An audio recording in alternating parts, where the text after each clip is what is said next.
all that care. So we were just talking with Unit about creativity, public policy trainings, and I think this crew already has a say into this.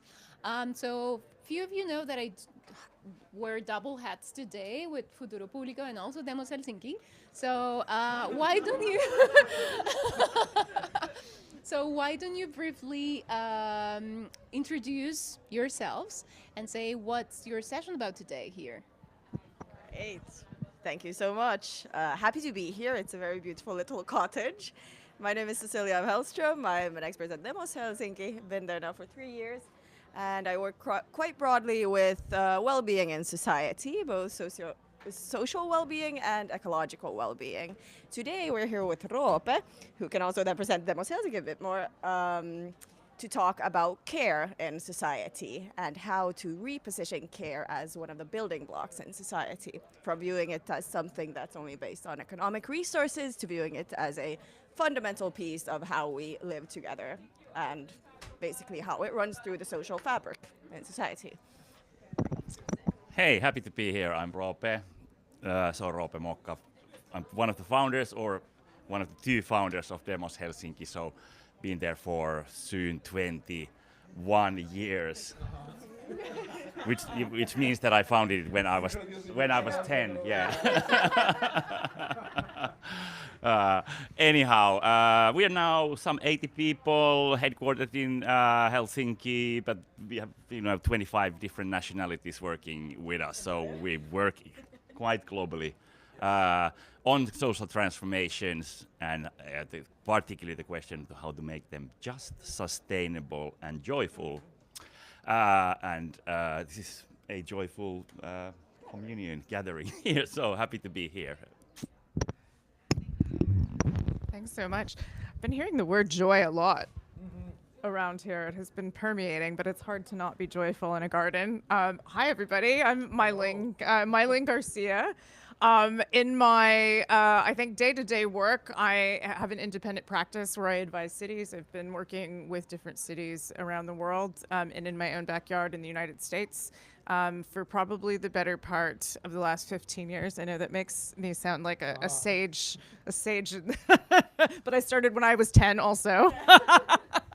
Seems to be a You have to start so early. You have to start really, really, really early. But I'm actually here representing humans of public service, and I think we are often focused on what public servants aren't doing or trying to pretend that they're invisible. And this is really an initiative that I've been advising that is bringing the faces of public servants, I think, to the forefront. And a lot of my work, particularly in the last several years, has been around digital transformation, but also how AI is impacting individuals and communities and really putting, a lot of pressure and increased demand, I think, on the heart of people in the way that they work and live. So. Oh, and my session, that was the question, right? Oh, yeah, so I'm doing a session today at 4, and it's about where the good gets done. And really what we're looking at is, again, looking at these human stories. What are these small moments, or maybe big moments, in which people are actually making large impact, and how can we actually replicate that as opposed to anonymize it and keep it in the background? So it's really an open conversation about how that's happening. Just to say one quick thing, like I virtually met Mei Ling 6 years ago when I was So wild. yes when I was around Boston, and I was just like networking and You were 10. yes, when I was 10, exactly. Since we all have a past, so and yes, I mean that's how. We connected, and then you reached me with Nico. Yes. Nico Diaz Amigo is a Chilean working in Syracuse, and we also have an episode with him. Oh my God. It was really cool. I mean, this is such a small world. I just wanted to say that. But I just drop a little bit of the idea on anonymization of this tendency from the public sector that it's so big, but at the same time there is this idea that it has to shrink itself. Have to be smaller, but not only like institutional wise or organizational wise, but like smaller in terms of like don't show it too much, don't show it off, don't like yeah. And now with AI, also like all like talking about like data anonymization and just also go invisible. Like I mean this might impact a lot of like the work in public sector as well, right? Like how's government dealing with not anonymizing itself, like not making itself invisible? And if I may just add, it's interesting that you say so because in the topic of care, you cannot really be anonymized or just disappear. This becomes even more relevant. So, yeah, if you want to share some of your quick reflections on how it connects AI, anonymization, Let's cross. this is crossover. Enjoy, because actually, just I was when I was applying for demos, there's a video of you, Rope, when you were 5, probably, talking about Brazil, but in Brazil, a TED Talk, and how Finland is the happiest country in the world. So let's see, maybe that's why joy and joyful transformation and next era, it's in the ethos of Demos Helsinki. But Mei-Ling, please. Me. Oh. So we're talking about joy. Now I'm like trying to recap the question. Joy, anonymization, and how governments cannot be anonymous. I mean, I think that the way to do it is they have to have a face, right? Like, I mean, it sounds very simple, but we were just talking outside. Lupe and I met as teenagers, I think, right? Colleagues in grad school many years ago, but I was just talking to him about outside in Reykjavik. There is my favorite piece of public art is the monument to the unknown bureaucrat. And it sits outside, I think, their civic center. And it's basically a suit, but half the person is a block, right? And you can't really like tell who the person is, what their motivations are. I mean, there's a lot of profoundness, I think, in what's behind the block. And I think similarly, if we hide ourselves behind chips and prompts and all of these kinds of things and don't have these opportunities like this for that type of human connection, you know, we won't be working towards more human organizations. And so the question is, right, like how can we retain our humanity in a space where everything is being relegated, more and more individualized. Even the technology itself, right, is becoming more custom and individualized. So you don't even need to like connect with somebody else on Slack or whatever to like build a thing. You can now just talk to your robots. And so in that vein, what can you do? And I think that the way is actually to push through that and to still like make an effort to make those human connections and tell those stories. Wanted to say one thing, like AI has a name, right? Like Yeah. Claude, They're Mistral, personified. yes, like Gemini. But what's the name of that? Like the public servant, right? Like the program, Yeah. the institution. Like I think, yes, it's Don't just know. public sector. Like Yeah. we don't know. Sounds like a behemoth. There's a really interesting piece of, or kind of body of literature that comes from care ethics, where they have studied kind of what drives the civic servant, public service, in public service when they're caring for someone. Because usually there is like, you have to do this, you have to do that. Kind of like quality metrics, what is that you are allowed to do that, allowed to do, and what you have to do type of a thing. But kind of empirical studies show that the actual relationship that the kind of carers is that they'll do anything. They'll do anything what is necessary within kind of their resources at the given time for the well-being of the person that they're caring for. So that's a really kind of an interesting thing to ponder. That means that care itself is like really difficult to codify, kind of like into a service that you need to be able to bring to someone, because de facto care is always like, I'll do what I can, I'll do my utmost for, your health, well-being, flourishing, that sort of things. So that brings, so I can therefore find an interesting kind of alleyway to data. Because like nowadays we have like tons of health data, but there isn't really any care data available, as in what is your capacity to care? You know, how much can you care for yourself, for others? You know, how much do you need care? What kind of care?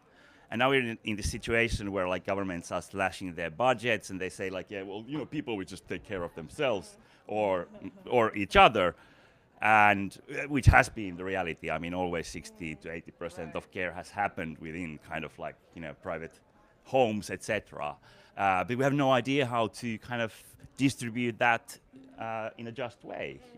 We just like, not everyone has a family. When someone has too much of a family to take care of and so forth. Yeah, absolutely, absolutely. And you know, care can be joyful, but you know, if there's too much of it, then it's a burden. And I managed to cover all the names.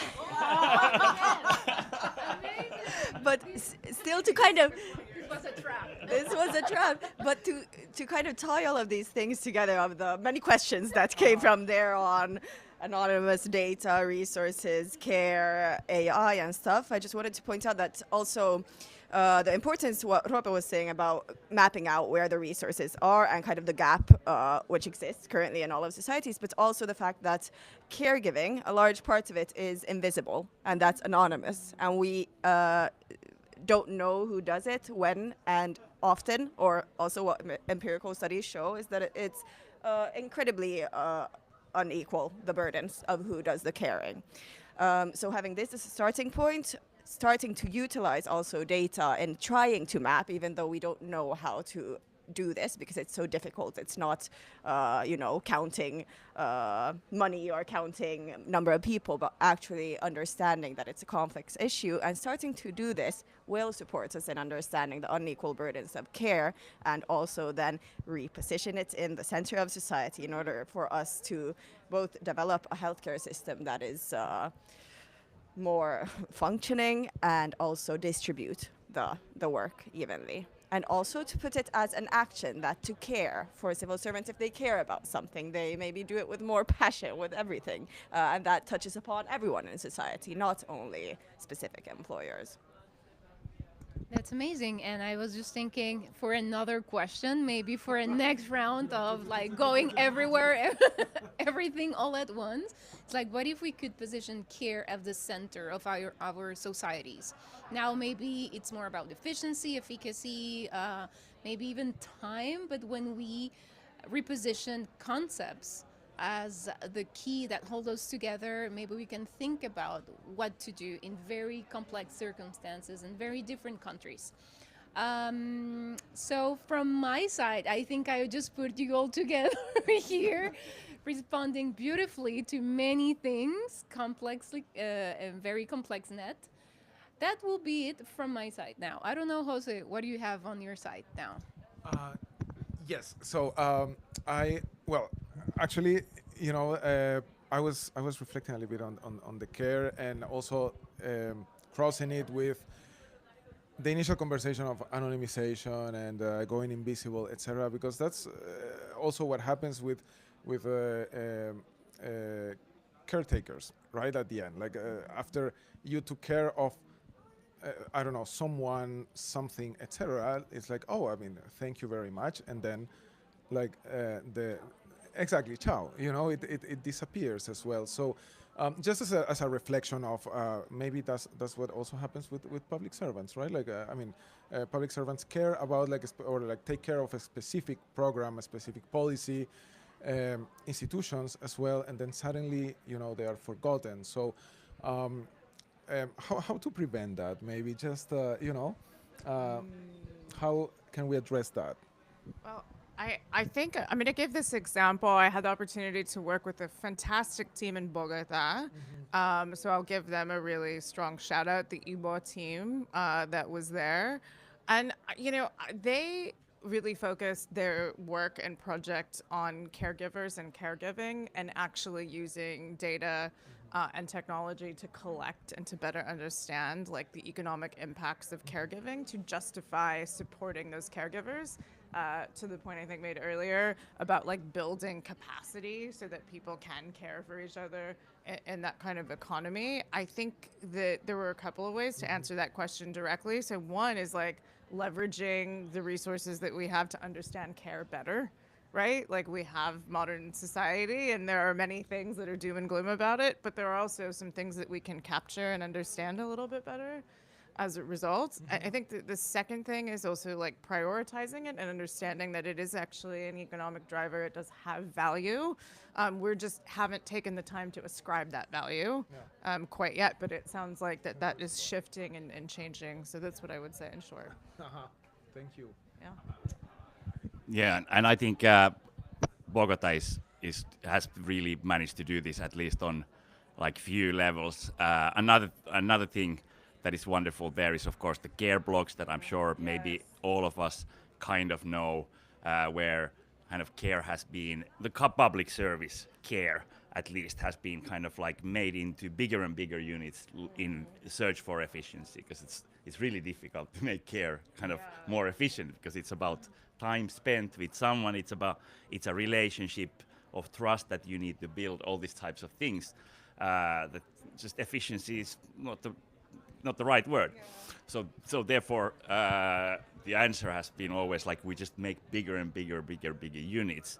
Whereas Bogota's approach is beautiful in that you say that no, this actually needs to be quite near people, so that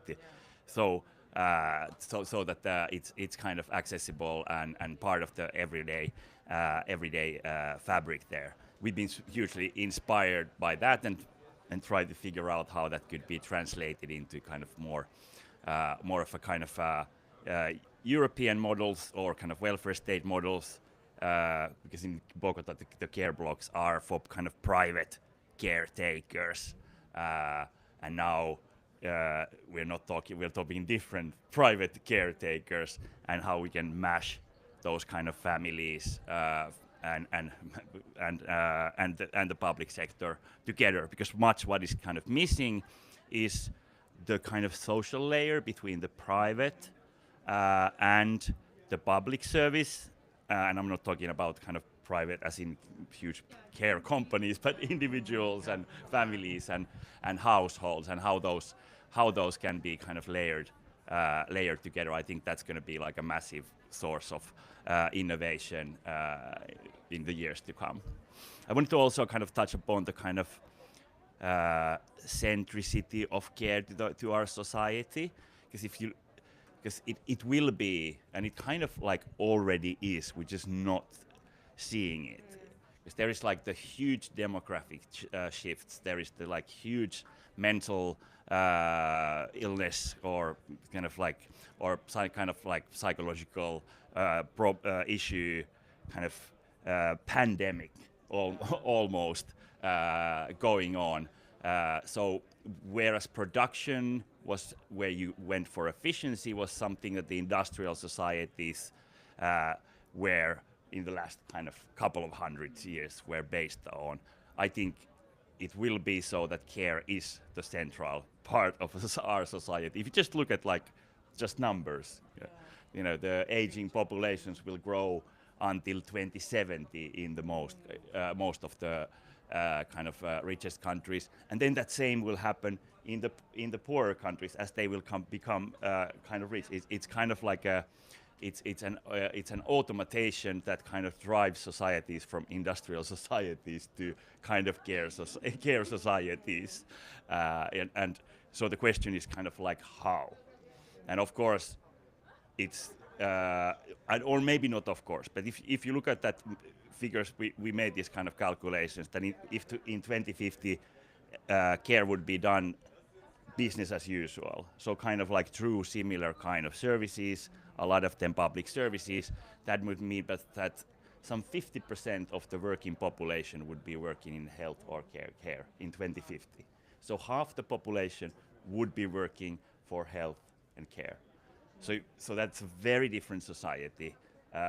It's, for example, that would mean that productivity would go like down a lot. It would mean the economy would be therefore a lot smaller, etc., etc. So And maybe that's one scenario, or maybe there's another scenario where kind of like care really is the kind of something that belongs to everyone, rather than just professionals. Yeah, yeah. And I think you touched upon very core points and what we will also be discussing later today at 4 o'clock. But I think still going back to the numbers of what kind of a society are we building now. So also taking into account that the invisible care, again, is not possible to kind of account in these numbers or in the counting these kind of scenarios. And also kind of realizing the fact that we will all be care takers or care givers at some point of our lives. And this is something that in the current system is quite easily, siloed away. And yeah, and there was a fly that came with a theatrical entrance as well. So I think what you were saying as well about the capacity and kind of pinning down what the capacity is, and what Roope then touched upon, the time aspects, the resources, the individual capabilities, is something that we have been working a lot on, and kind of trying to pin down how could then governance or the public sector enable these capabilities and enable these capacities, both on an individual level, but also on a social fabric kind of level, and then also introspectively in the public sector's own level. Because still it's quite evident that the public sector cannot account for all of the care that is happening, and at the same time the individuals cannot do that either. So there must be some sort of kind of new way of reorganizing how the current care system has been functioning for quite some time. Oh, parting. Oh my goodness. Well, I was just gonna say, I think I was reflecting on your comments and thinking, that in the U.S., we are obviously moving into a time where there's a greater expectation on individuals, right? But in fact, if you actually look at the way in which benefits are subscribed in the United States, particularly food, there's a key question, right? And one of the key questions is, do you cook and prepare food with others? When they ask to evaluate your benefits, right? And I think that in actuality, and maybe a parting thought is that we actually maybe are already measuring care, but not just we're not attributing it to that. We're not, actually like calculating that measurement or thinking about it in care in that way, right? If somebody is cooking and preparing food with you, for you, right? Like that is a mechanism of care, but we just aren't naming it such. So I think that would be my parting thought for us as we think about data caring in the future. Thank you so much. Thank you so much, everyone. I at some point I just drift out a little bit to recall this song from it's called Under Pressure from from David Bowie and Queen. Yes, exactly. That it bridges like care with love under pressure. So I think this is what we discussed right now. I went like super philosophical, but thank you very much, everyone. Like Meilin, Roope, and Cecilia, Angela, of course, and yes, thanks for being here, and see you in your sessions. Yes. Let's take a selfie, or like Alberto, if you can take a picture, please, and then let's take a selfie with you as well. Yes.